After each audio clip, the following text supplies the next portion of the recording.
Obviously it's a boxing film, but that is just the genre we use to talk about all the other things. There's undertones of GBV, there's undertones of racism. Boxing is the thing that I grew up with in my house, and I always had the fascination with the sport. The fact that you can hit someone but also have respect for someone.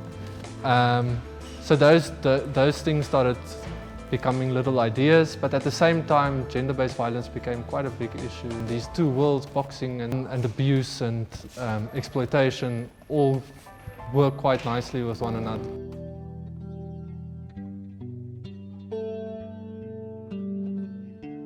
So the film is written by Andy and it's set in Brakpan, which is in Gauteng, South Africa. I read the script. I was like, this is the film that needs to be made. And I've never seen any story that represents that community. That's one of the things actually that attracted me to the project.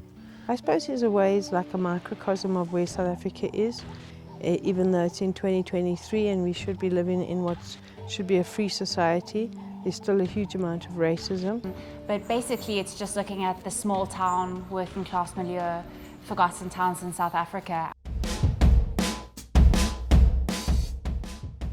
We managed to bring a very diverse crew and cast because we had a trump card in the name of Wesley Gainer. He's a casting agent with Lisa, looked at a number of actors and we cast Vusi to play Seconds, Mmabatho to play Sunshine, Nicolus to play Lucas and Tony to play Pa. The story is about Seconds Kumalo. He's an aging boxer. He's just like his father, he's been involved in this family's dirty dealings, the Van Tonder family. They have a butchery that they run. At the back of the butchery they run these illicit boxing bouts that aren't professional at all. He's really the person that we follow in the story, and we find him in a place of stagnation in his life. Seconds works for the Van Tonder family, but does he really work for them? Or is he a victim of circumstances? It's all about circumstances and what we do about our circumstances when we don't have control. But when we realize, can we do something about it? And how do you do something about it without making things worse for yourself? Don't look. Hey, blame my son! He's still my son! Get up! Stand up, man! Come. And we slowly but surely see the fire in his belly being reignited and his journey to claiming back his own life. I go by the name Nicolus Moitoi and I play the character of Lucas. He's a politician, a young upcoming politician who's trying by all means to establish his name. And now he goes into this journey not knowing how can he come out to the world and face the world. The film really tackles the story of what is the hope for the future in the character Lucas. Will Lucas give us the sense of hope that there could be a new way of people dealing with one another or respecting one another? So I think my favorite character is actually Jerry, because he's such a tragic character.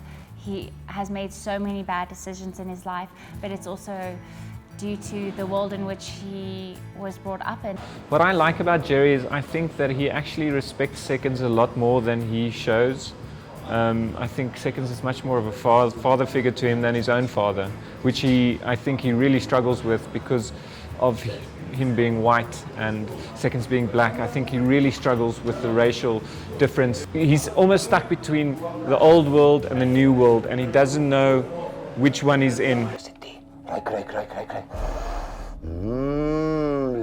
R4,000 kontant. I'm Antonio Caprari and I'm playing Pa Van Tonder. Pa Van Tonder is a butcher from Brakpan. Pa uses emotional blackmail to get Seconds, our boxer, to continue boxing, even though he's past his sell-by date and doesn't want to continue boxing anymore because he's getting hurt. Jy skuld my nog een fight. Nee, kan nie. Nog net een, man. Nog net een. Dit nog net een. Ag, Seconds moet nou nie my harte piel hier kom staan omkrap nie, man. By reminding him of the fact that he lives with him under his roof, So therefore he has free housing, board and meals, so to speak. Therefore Pa feels entitled to extort fights out of poor seconds. Something really special about watching Mmabatho and Vusi on screen together. I think it's something that they've been waiting for a long time, and getting to witness that magic and just years of experience coming together. She has seen it all in her past life. That's before she met me. When you get to meet her in this movie, in the narrative of this movie, it's at that point when it's like a sore that has been festering and it suddenly bursts, and to let all the gunk out. And so after letting out the gunk, the healing begins. Something that the audience can look forward to is just a very exciting, pacey and truthful South African film taking place in a town that we haven't gotten to see on our screens before.